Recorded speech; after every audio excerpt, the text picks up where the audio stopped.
రేవంత్ రెడ్డి గారి 16 నెలల పాలనలో ఈ రాష్ట్రంలో 1,50,000 పెన్షన్లు తగ్గినాయి. 1,50,000 పెన్షన్లు కోత పెట్టింది. వీళ్ళు చెప్పింది 4,000 ఇస్తామని, 4,000 ఇయ్యలేదు కదా. ఉన్న పెన్షన్లలో 1,50,000 మందిని ఏరేసిండ్రు. I'm challenging.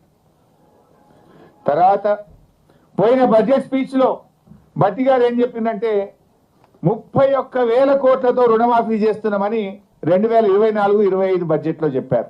31,000 కోట్లతో చేస్తామని చెప్పారు. ఈ బడ్జెట్ లో చూస్తే మేము 20,000 కోట్లు ఇచ్చేస్తాము అని చెప్పేసిండ్రు. అంటే ఇప్పుడు మిగతా వాళ్ళ సంగతి ఏంది? ఫర్ ఎగ్జాంపుల్ నా ఒక్క నియోజకవర్గంలోనే రుణమాఫీ అయినోళ్ళు 20,000, సిద్దిపేట నియోజకవర్గంలో రుణమాఫీ కాని రైతులు 22,000. అయినోళ్ళు తక్కువ, రుణమాఫీ కానోళ్ళు ఎక్కువ. కానీ బడ్జెట్ ప్రసంగంలో ఏం చెప్పిండు? ఇక రుణమాఫీ అయిపోయింది అన్నట్టు చెప్తున్నారు. మరి మిగతా వాళ్ళకి ఇస్తారా? ఎప్పుడు ఇస్తారు? రేవంత్ రెడ్డి గారు 2 లక్షల మీద ఉన్న వాళ్ళు కట్టండి, ఉరకండి, బ్యాంకులో పోయి కట్టండి. మీరు ఎవరైతే 2 లక్షల మీద ఉన్నది కడతారో మీకు కూడా రుణమాఫీ చేస్తా అని రేవంత్ రెడ్డి చెప్పిండు. మరి ఆయన మాట ముఖ్యమంత్రిని నమ్మి కడితే ఇవాళ వరకు 2 లక్షల మీద ఉన్న వాళ్ళకైతే లేదు, 2 లక్షల లోపు ఉన్న వాళ్ళకైతే లేదు. ఇవాళ 2 లక్షల లోపు రుణమాఫీ అయిందని బట్టి గారి ప్రసంగంలో చెప్పారు. ఒక నా నియోజకవర్గంలో 2 లక్షల లోపు ఉన్న 10,150 మందికి ఇప్పటిదాకా రుణమాఫీ కాలే. 2 లక్షల లోపు 10,150 మంది ఉన్నారు. అంటే మరి నువ్వు 2 లక్షల లోపు అయిపోయింది అనేది పిచ్చి అబద్ధం కదా. 2 లక్షల లోపు రుణమాఫీ అయిందన్నావు కదా బట్టి. పోదామా మదిరకు? ఎప్పుడు పోదాని చెప్పు. పోయి అడుగుదాంపా, రుణమాఫీ మొత్తం అయిందా? ఏ ఊరికి పోదావో నీ నియోజకవర్గంలో చెప్పు. లేదు నా నియోజకవర్గానికి వస్తా అంటే సాధారణంగా నేను ఆహ్వానిస్తా. రుణమాఫీ అయిపోయింది 2 లక్షల లోపు అని చెప్పినావు, కాలేదు. ఇది ప్రజల్ని, రైతుల్ని మోసం చేస్తున్నావు నువ్వు. అది కూడా లేదు.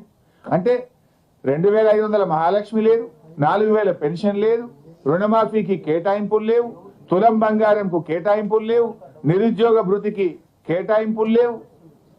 అంతా బోగస్. పోయినసారి బడ్జెట్ లో 2024-25లో ఆన్ గోయింగ్ ప్రాజెక్ట్స్ ఈ సంవత్సరంలో 6 పెండింగ్ ప్రాజెక్టులు పూర్తి చేసి నీళ్లు అందిస్తామని 24-25లో చెప్పిండ్రు. అండ్ ఈ సంవత్సరం 12 ప్రాజెక్టులు పూర్తి చేస్తాము అని చెప్పిండ్రు. నేను అడుగుతున్నా, ఒక్క ప్రాజెక్టు పూర్తి అయిందా? అయితే దాని పేరేందో చెప్పండి. బడ్జెట్ ప్రసంగం అంటే ఏమన్నా దగ్గరగా ఉండాలి కదా. 6 పూర్తి చేస్తాను, 6 కాకపోతే 4 అయినాయా, 3 అయినాయా, పోనీ ఒక్కటి అయిందా? ఒక్కటి కూడా పూర్తి కాదు. పోయిన బడ్జెట్ లో చెప్పిండ్రు 6 పూర్తి చేస్తాం. అండ్ ఈ సంవత్సరం 12 పూర్తి చేస్తాం అన్నారు. 6లో ఒక్కటి కాలేదు, ఈసారి 12 పూర్తి చేస్తామంటే ఎవరి చెవులో పువ్వులు పెడుతున్నారు? బడ్జెట్ అనేది టోటల్ గా అన్రియలిస్టిక్ గా ఉన్నది. ఇంకా జోక్ ఏంటంటే ప్యాథెటిక్ సిచ్యువేషన్. ఆ బడ్జెట్ ప్రసంగాన్ని తయారు చేసిన మంత్రివర్గం కావచ్చు, అధికారులు కావచ్చు, నాకు సిగ్గుచేటిది అసలు. మక్కి సేమ్ టు సేమ్. ఉదాహరణకు రీజనల్ రింగ్ రోడ్డు ఒకసారి ఎంత ఉండే page number 61. Regional ring road కూడా మీరు చూస్తే అందులో 61 చూడరు ఉంటుంది చూడు.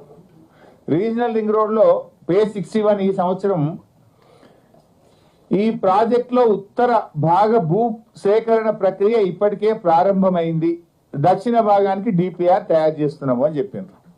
ఈ ఇయర్ లాస్ట్ ఇయర్ కూడా సేమ్ అదే విషయాన్ని 24-25లో కూడా ఉత్తర భాగానికి భూసేకరణ ప్రక్రియ ప్రారంభమైంది, దక్షిణ భాగానికి డిపిఆర్ చేస్తున్నాము అని చెప్పిండ్రు. అంటే ఇక అసలు చెప్పడానికి కొద్దిగా సిగ్గాన్ని ఉండాలి కదా. భూసేకరణ అవుతుంది అని పోయిన బడ్జెట్లో చెప్పినావు, దానికి పైసలు పెట్టిన 1,500 కోట్లు అన్నావు. మళ్ళీ ఈ సంవత్సరం వస్తే కూడా గదే భూసేకరణ నడుస్తుంది అని చెప్తున్నావు. ఏడాది తర్వాత ఎకరం సేకరించింది లేదు, ఒకరికి రూపాయి ఇచ్చింది లేదు, ముంగడికి పోయింది లేదు. చెప్పనీకన్నా కొద్దిగా సిగ్గు ఉండాలి కదా. ఇందాక నేను చెప్పిన చూసిండ్రా కూలి ఏది విద్యార్థుల బట్టలు కుడితే 50 నుంచి 75కి పెంచడమని పోయిన బడ్జెట్లో 35 పేజీలు అదే చెప్పిండ్రు. ఈ బడ్జెట్ లో కూడా 35 పేజీలు అదే మక్కి కాపీ అండ్ పేస్ట్. కొత్త విషయం లేదు. పోనీ అది అమలన్నా అయిందంటే అది కాదు. రీజనల్ రింగ్ రోడ్ కు భూసేకరణ యాక్టివ్ గా జరుగుతుందని పోయినసారి చెప్పిండ్రు, ఇప్పుడు చెప్పిండ్రు. ఇప్పటికీ ఎకరం సేకరించింది లేదు, ఒక రైతుకు రూపాయి ఇచ్చింది లేదు. పోనీ 75 రూపాయల కుట్టుకూలి అక్కచెల్లెలకు మహిళా సంఘాలకు ఇచ్చిండ్రా అంటే ఇచ్చింది లేదు. మక్కి కాపీ అండ్ పేస్ట్ చెప్పిందే చెప్పుడు పాడిందే పాడు పాసువర్ల పాట అన్నట్టు చెప్పిందే చెప్పుడు తప్ప అది అమలైనటువంటి పరిస్థితి లేదు. ఇకపోతే జిఎస్డిపి గ్రోత్ రేట్ మీరు చూసిండు, బడ్జెట్ ప్రసంగం విన్నారు.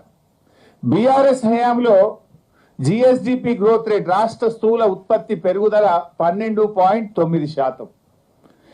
కాంగ్రెస్ పాలనలో స్థూల ఉత్పత్తి గ్రోత్ రేటు ఈ సంవత్సరం ఎంత అంటే 10.1. తగ్గిందా పెరిగిందా?